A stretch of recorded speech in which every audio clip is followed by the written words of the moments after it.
para você, você nunca está sozinho. Não. O Senhor está sempre contigo e muitas vezes Deus coloca pessoas em seu caminho, em sua vida, para fazer companhia para você. E de alguma maneira essas pessoas são usadas por Deus para que você seja abençoado, seja abençoada. Você está vendo aí, vem aqui atrás de mim, né, essas fotos dos meus amigos com seus familiares.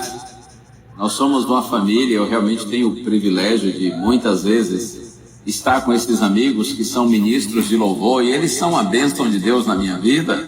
E eu sei que você também tem pessoas que são bênçãos de Deus para você, não tem? É assim. Como eu disse, muitas vezes Deus fala conosco e cuida de nós através de pessoas queridas, sejam familiares, sejam amigos, às vezes até desconhecidos. Que Deus faz com que cruzem o nosso caminho para nos abençoarem, para nos consolarem, nos orientarem, nos ajudarem em nossas necessidades. Deus seja louvado, porque Ele é maravilhoso. Ele sempre, de alguma maneira, cuida do filho. E antes, mas que você confie, nos momentos mais adversos é que a gente mais aprende, mais cresce, mais amadurece. Já voltei, nós estamos juntos aqui no seu programa A Voz da Profecia. E neste instante do programa, quem acompanha sempre sabe, nós estudamos a Bíblia. Abrimos a palavra do Senhor, refletimos em alguns textos bíblicos que são orientação segura para que nós tenhamos uma vida significativa, feliz e cheia de esperança. Mas antes de ler a palavra do Senhor, eu quero orar com você. Pode ser? Pense em Deus agora comigo. Pai querido, nosso coração se volta a Ti, porque Tu és o autor das Escrituras Sagradas. Ainda que tenhas usado homens para esse serviço, sabemos que a inspiração veio do Senhor. Por isso nós pedimos a Ti, Senhor, que nos ilumines agora, para que nós entendamos a mensagem que está na Tua palavra, e que esta mensagem nos fortaleça em nossa caminhada cristã. É a nossa prece em nome de Jesus. Amém. Amém e amém. Uma pergunta: você tem fé em Deus? Você crê em Deus? Você dirá: opa, claro que sim. Ora, vou lhe fazer uma outra pergunta então. Quem é Deus para você? O que você me diz? Essa pergunta muitas vezes é respondida assim: Deus é Pai, Deus é bom, Deus é tudo. Alguém dirá: sem Ele, sem Deus, nós não somos nada. E agora eu lhe faço uma outra pergunta. Então, você segue suas orientações, suas instruções? Você é uma pessoa obediente a Deus? Você faz a vontade dEle? E você me dirá assim: mas qual seria? Ora, você diz que tem fé nele, que Ele é seu Pai, que Ele é bom, que Ele é tudo, e você nem conhece ou nem se importa em conhecer o que Ele diz? Você não sabe o que Ele aconselha ou orienta? Veja, aqui está o ponto. Professar crer em Deus é de certa forma algo natural, mas obedecer a Deus é algo intencional. Quem obedece a Deus tem muitas vezes que lutar contra a sua própria vontade, contra a sua própria natureza. O apóstolo Tiago diz que quem declara ter fé em Deus, mas não tem obras, ou seja, não tem uma vida de obediência a Deus, essa sua fé é inútil. Tiago diz que essa é uma fé morta, nula, sem sentido, sem valor algum. Vamos à Bíblia? Carta escrita por Tiago. Se você quiser acompanhar aí na sua própria Bíblia, carta escrita por Tiago, está aqui já mais para o final do Novo Testamento, capítulo 2. Eu vou ler inicialmente aqui os versos 14 e 17. Eu disse Tiago, capítulo 2, versos 14 e 17. Na minha Bíblia está escrito assim: meus irmãos, qual é o proveito se alguém disser que tem fé, mas não tiver obras? Será que essa fé pode salvá-lo? Verso 17. Assim também a fé, se não tiver obras, por si só está morta. Veja que Tiago está fazendo perguntas, não é? E ele diz assim: irmãos, qual é o proveito se alguém disser que tem fé e não tiver obras? Será que essa fé pode salvá-lo? E aqui no verso 17, assim também a fé, se não tiver obras, por si só está morta. Ou seja, é uma fé nula, inútil, sem valor algum. Você quer ver aqui no verso 19? Está escrito assim: você crê que Deus é um só? Faz muito bem. Até os demônios creem e tremem. Outra pergunta de Tiago: você crê que Deus é um só? Ok, está bem. Mas aí ele vai e diz assim: até os demônios creem e tremem. Tiago diz que os demônios creem. Ora, por que eles creem? Porque eles sabem que Deus existe. Não há como negar isso. Só o ser humano, na sua, permita-me a franqueza, na sua estupidez, dureza de coração e imbecilidade, é que negam a existência de Deus. Mas até os demônios creem, porque eles reconhecem que Deus existe. Eles sabem que Deus existe, isso não pode ser negado. Eles tremem diante do juízo divino, da condenação que lhes sobrevirá. No entanto, veja, eles não se rendem a Deus, não se submetem ao Senhor, eles não obedecem a Deus. A mente deles está convencida, mas o coração é frio, resistente, endurecido. Quem apenas diz ter fé ou crer, mas não obedece, não tem a genuína fé bíblica, que implica em confiança em Deus. E a confiança se manifesta por uma vida que se rende a Deus, que se submete à vontade de Deus, que obedece ao Senhor, ou pelo menos se esforça para ser obediente. Agostinho dizia: se você crê no Evangelho apenas naquilo que você gosta e rejeita o que não gosta, não é no Evangelho que você crê, mas em si mesmo. Isso é forte, não é? Eu vou repetir para você.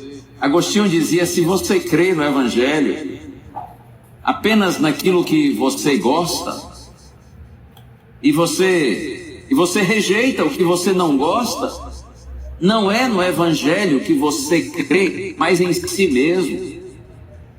Nós precisamos avançar da fé superficial, popular, improdutiva, para a fé bíblica, que se manifesta numa atitude de confiança incondicional em Deus.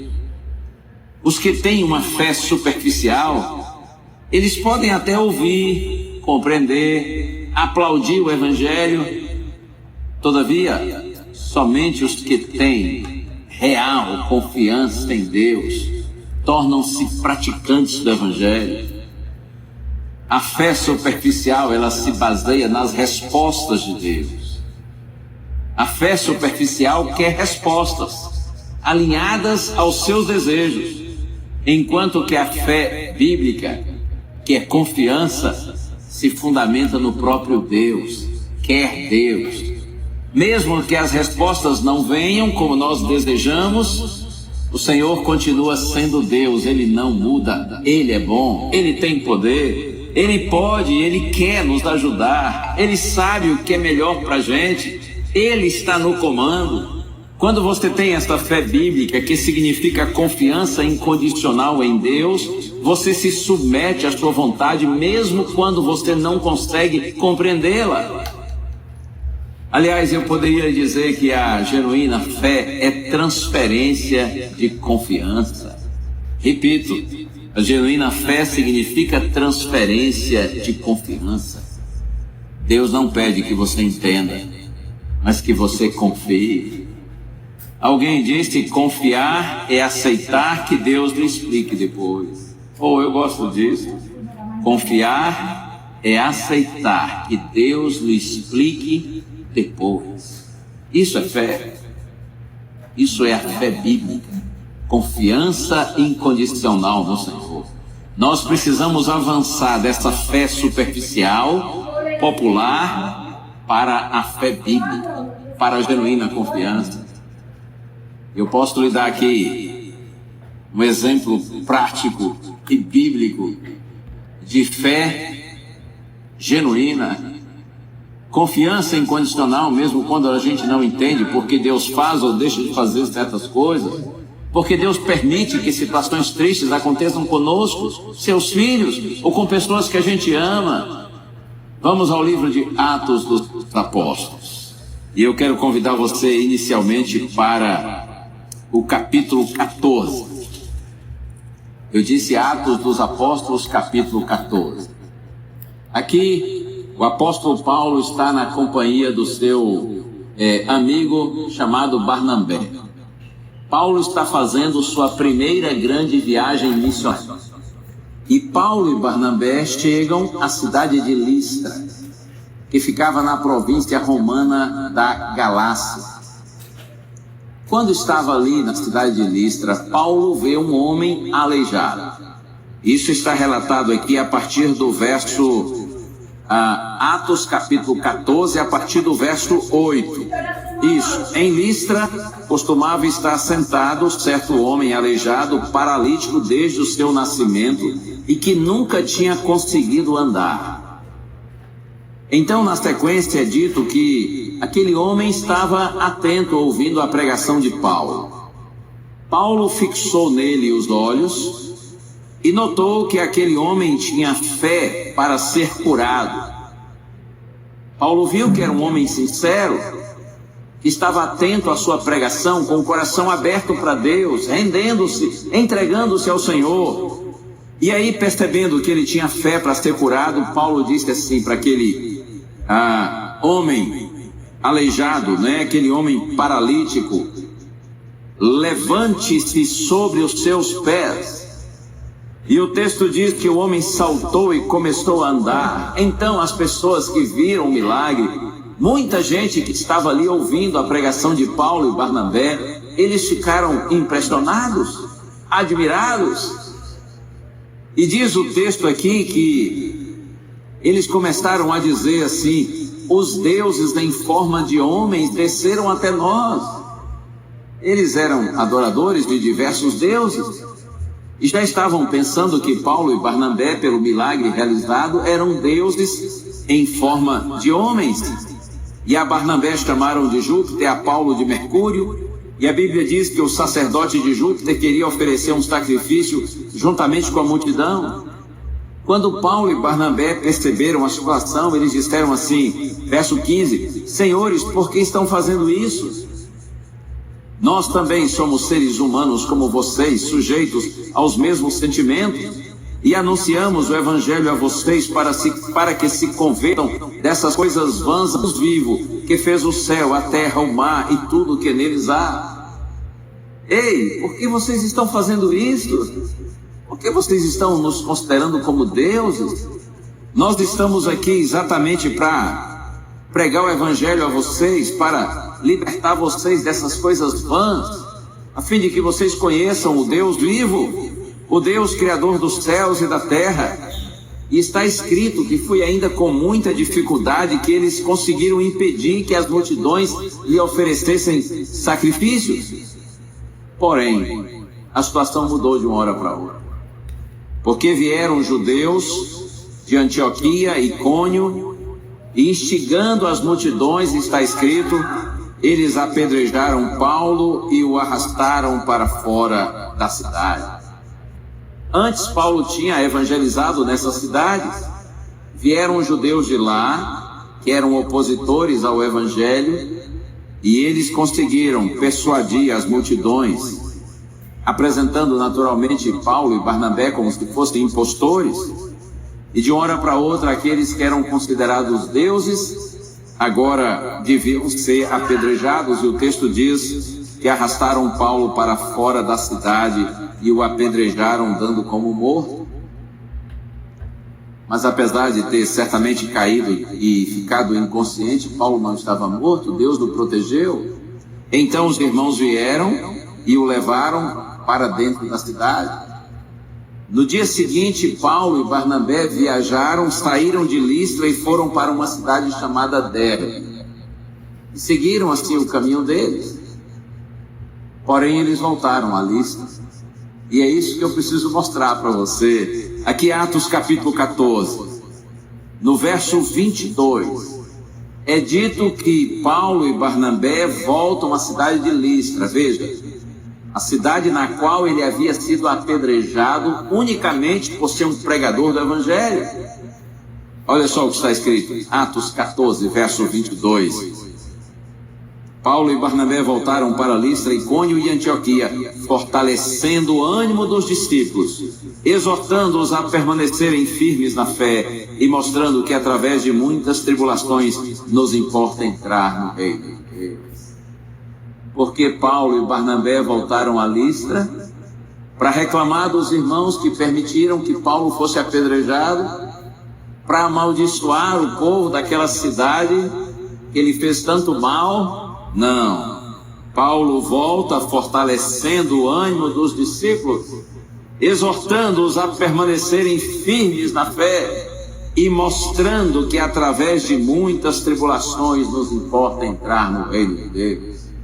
Eu vejo aqui uma fé incondicional, inabalável, uma fé firme que se submete à vontade de Deus, que revela a verdadeira confiança, mesmo quando não compreende ou não tem as respostas que deseja.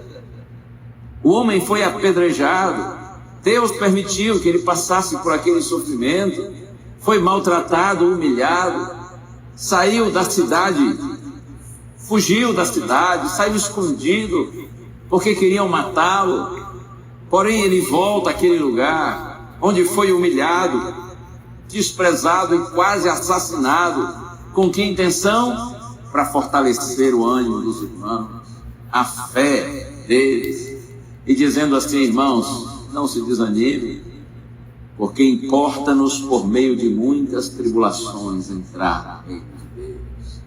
Uau, que confiança linda no Senhor. Eu estou falando agora para alguém que está passando por muitas tribulações. Você tem sofrido adversidades. Talvez você esteja até sendo perseguido por causa da sua fé, por causa da sua fidelidade ao Evangelho. Você tem perdido talvez alguma oportunidade de emprego. Você tem sido zombado pelos seus companheiros, pelos seus amigos e amigas. Você tem sofrido dentro da sua casa, no seu casamento, por conta da sua fé em Deus. Lembre-se disso. Importa-nos, em meio a muitas tribulações, entrar no reino de Deus. Mantenha seu ânimo, sua fé, faça como o apóstolo Paulo, não se desanime, mostre que você não tem uma fé superficial, mas você tem uma fé bíblica, que significa confiança inabalável em Deus. Quer ver outro exemplo aqui pertinho? Atos dos Apóstolos, eu menciono capítulo 14, agora vamos ao capítulo 16. Agora Paulo está na companhia de um outro amigo chamado Silas, e ele está fazendo a sua segunda grande viagem missionária. Eles chegaram à cidade de Filipos, na região da Macedônia, e a Bíblia diz que uma jovem, uma garota que estava possessa de um espírito adivinhador, começou a acompanhar Paulo e Silas. Você verifica isso aqui a partir do verso 16.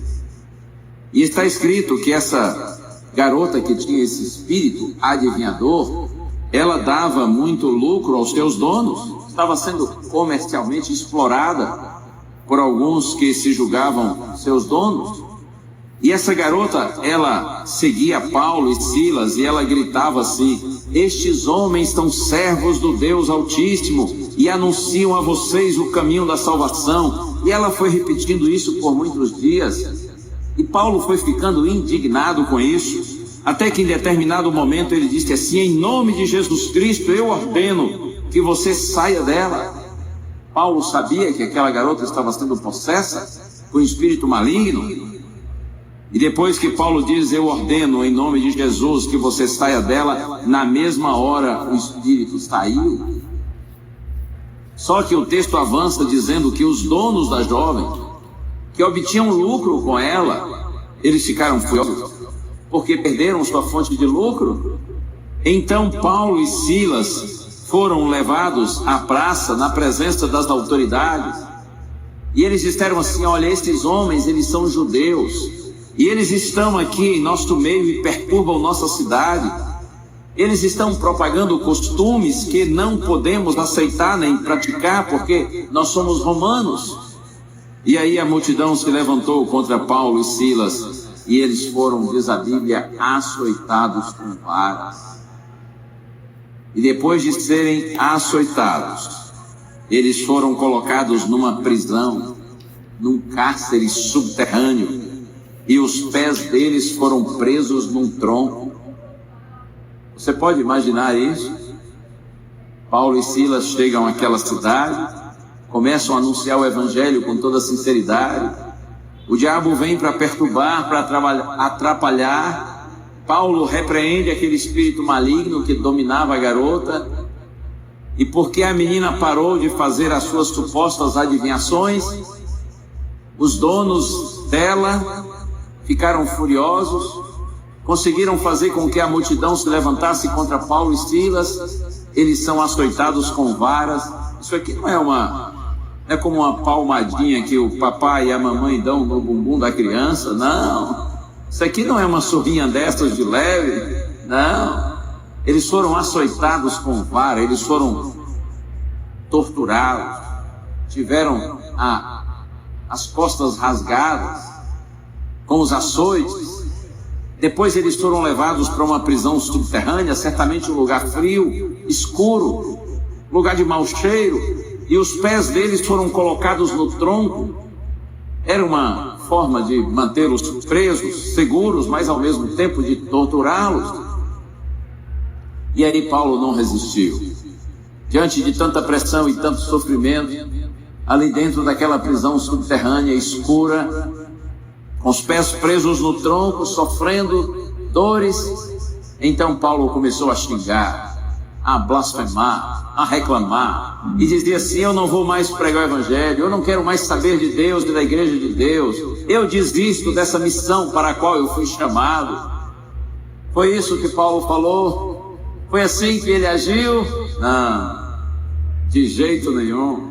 Veja aqui o que está escrito em Atos capítulo 16, verso 25. Por volta da meia-noite, Paulo e Silas oravam e cantavam louvores a Deus, e os demais companheiros de prisão escutavam. Por volta da meia-noite, naquele cárcere interior, o que Paulo e Silas faziam? Eles oravam e cantavam louvores a Deus. Isso é a fé bíblica, confiança incondicional no Senhor. E o texto diz que os demais companheiros de prisão escutavam, porque se tem uma hora, quando aqueles que não conhecem a Deus ouvem, veem com atenção o nosso testemunho, é exatamente quando nós cristãos estamos passando por adversidades, mas ainda assim nós mantemos nossa serenidade, nossa confiança em Deus.